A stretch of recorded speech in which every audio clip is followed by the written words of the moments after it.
Hi, welcome to the Easy Gourmet. I'm your chef today, Michael Mercil, and we've got some wonderful guests joining us. Today we're going to be creating a great new dish I have at the Little Easy Summery. It's going to be a Flatbread Clubhouse. I'm going to tell you a little bit about that after we meet our guests today. Our first one is Miquette, all the way from Haiti. Please tell us a little bit about yourself. Well, my name is Miquette. I am a registered nurse. I am also the director for Teach Haiti. Thanks for joining us. Thank you. John? Michael. Hi, John Lee. Live here in Detroit Lakes. I'm serving as a pastor up in Monoman right now. Oh, that's awesome. Yeah. My name is Charlene Lee, and I just graduated from Tuskegee University. And I'm Michelle Norby, and I work at St. Mary's Hospital in the lab. Well, thanks for joining us today. Pleasure to be here. Yeah, well, we've got, when summer comes around, we sometimes change our eating habits. We're not eating that turkey, mashed potatoes, and gravy, and meatloaf, and all that hot food that keeps us warm in the wintertime, which we, so, as you know, we need because it gets so cold here.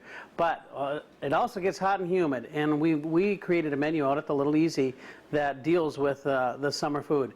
And instead of that thick, girthy bread that you see so many times in restaurants, we're going to be using a flatbread, which is really thin and really light.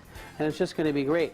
And we're going to toast this up on the flat top a little bit, and then we're going to top it with some turkey, some spinach, bacon, tomatoes, and instead of just your traditional mayonnaise, we're going to put a little lemonade on there, which we created with some lemon zest and lemon juice out at the Little Easy.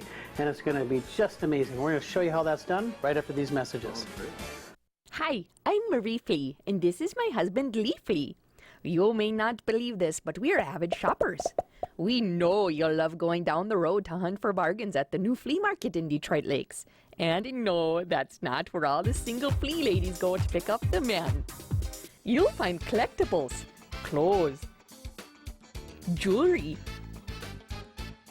snacks, miscellaneous items, and more.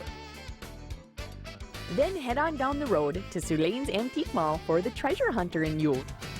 Find items to decorate your house and a lake cabin.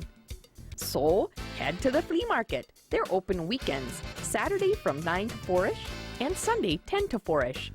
And Sulane's Antique Mall open 7 days a week from 10-ish to 5:30-ish. Let's go, Lee! Welcome back. So we've got the flatbread, which I'm going to put on my grill over here. The flatbread? I've seen like Norwegian flatbread.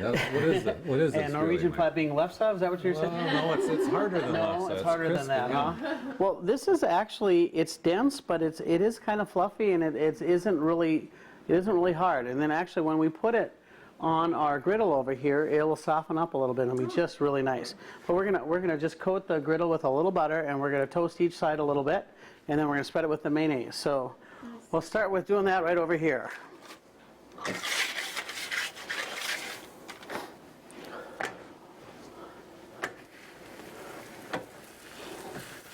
And while that's going, we're going to get a nice little plate for everybody. And it doesn't take very long to do this. You don't worry about burning your hand. You know what? When you're in this industry, you're around hot stuff all the time. And we're just going to heat it up a little bit. As you know, I mean, pretty much everywhere you go, you are doing a clubhouse with what? 3 pieces of bread on white wheat, traditionally, and it's a lot of bread. So the nice thing about this sandwich is there isn't a lot of bread to it.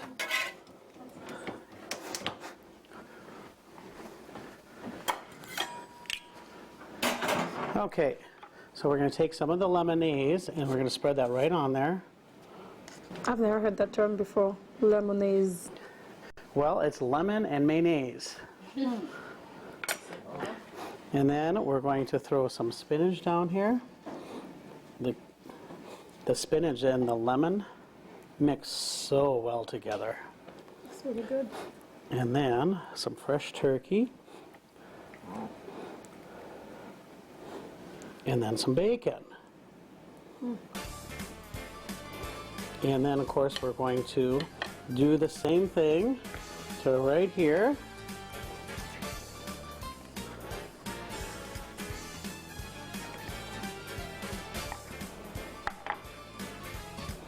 And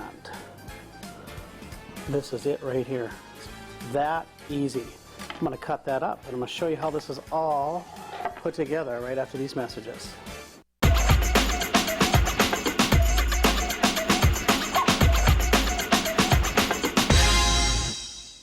And we're back. So I've got the sandwich right here, and we're just going to cut it into triangles just like you see any kind of clubhouse. I'm still curious about the bread, Mike. Where do you, did you bake that? Where do you get that? No, I buy it through one of our food companies that we deal with. What's it called? This is called an herb flatbread. Herb flap. Herb flatbread. Yeah. What's in it? Like what's Well, they'll have like oregano and garlic and some rosemary. spices? Yeah. It's a, Just like the same kind of stuff you'd put on your skewered chicken. oh, Or that's your, really good. yeah. And then we'll probably have to even do this in a smaller pieces because we got more people here, but And you serve this at the speakeasy? we're doing this at the Little Easy on the Green.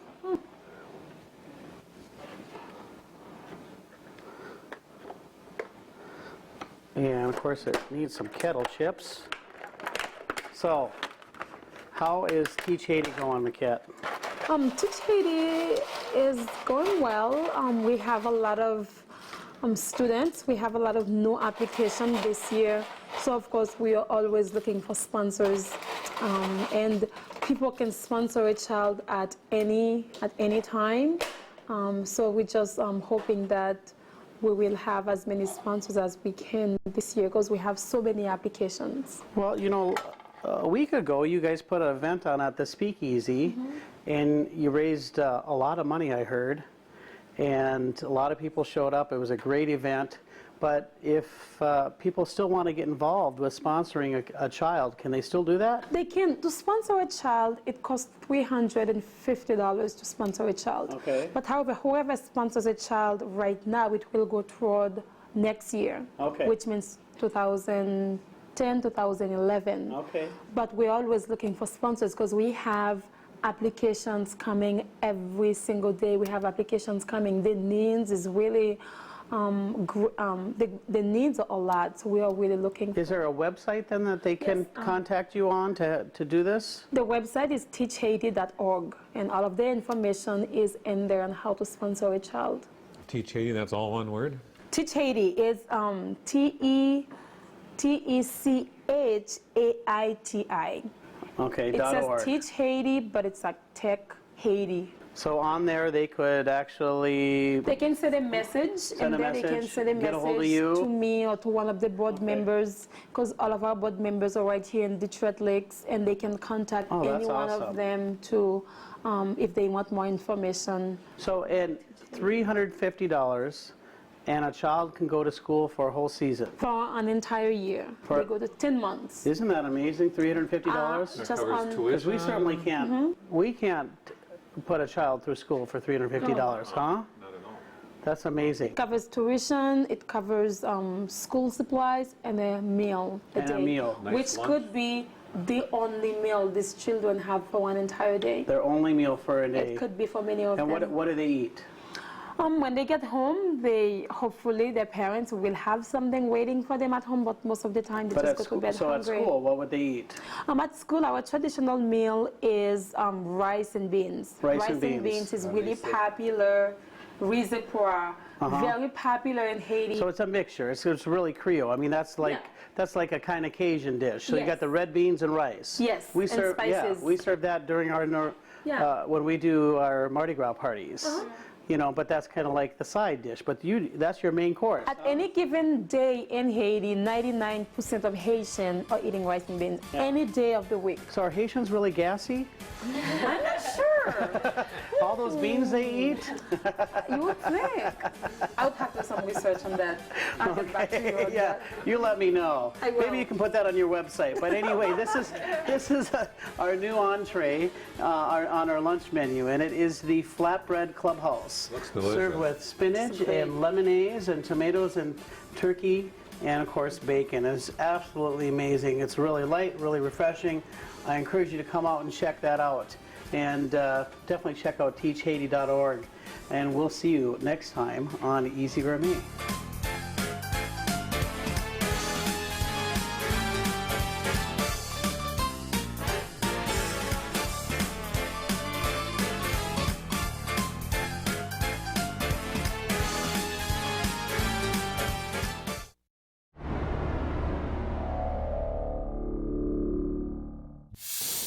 We're doing emergency vehicle operations training for the Sheriff's Department, or, driving training. Basically, the state requires that each officer has a minimum of 8 hours of driving training every 3 years. Part of that has to be classroom, part of it has to be behind the wheel. The American Crystal Sugar Company has been kind enough to borrow us one of their beet piling platforms just south of Hitterdal, and myself and my partner, Deputy Steve Visti, are up here and doing the driving portion of the training today. And what we're trying to do is get the drivers to instinctively try to drive around obstacles rather than solely relying on their brakes. So we put up design courses that provide them the opportunity where they have to drive around things instead of just solely relying on their brakes. And we also have one where they have to brake and stop within a predetermined distance. And we also do things where we're giving the officers practice and backing up in areas which have limited space. And obviously we're using orange traffic cones so that limits or eliminates the damage. It's a lot easier on our cars to hit a traffic cone than it is something that's a little more stationary and solid. Each officer will be up here today and getting 4 hours of training behind the wheel. We'll also put on some mock pursuits in which the officers will get to experience what it's like to, as close as we can, to be in a pursuit, the effects of the emergency equipment, the lights and the sirens, what it's like to be actually chased, and aid them in the decision-making process when it comes to high-speed pursuits. Some of the speeds that the cars reach, especially on the evasives, will get them up to 50, 55 miles an hour, and they've got to make a decision on picking a lane within 60 feet. Testing speeds are at 40 miles an hour.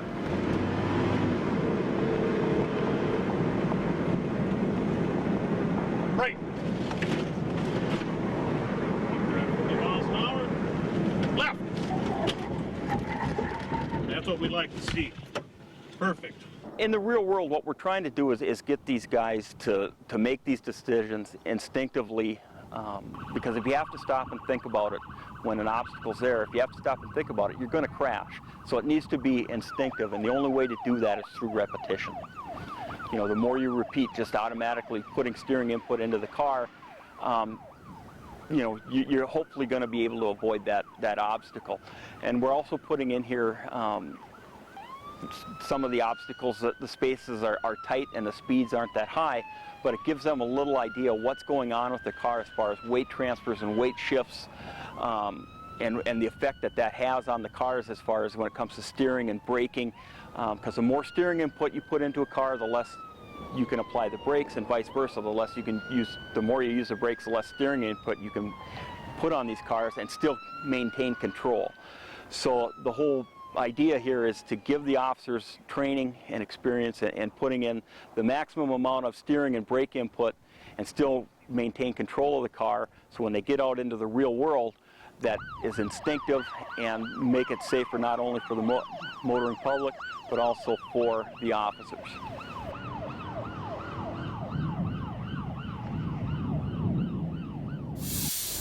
Thank you for watching the Lakes Area's Most Wanted.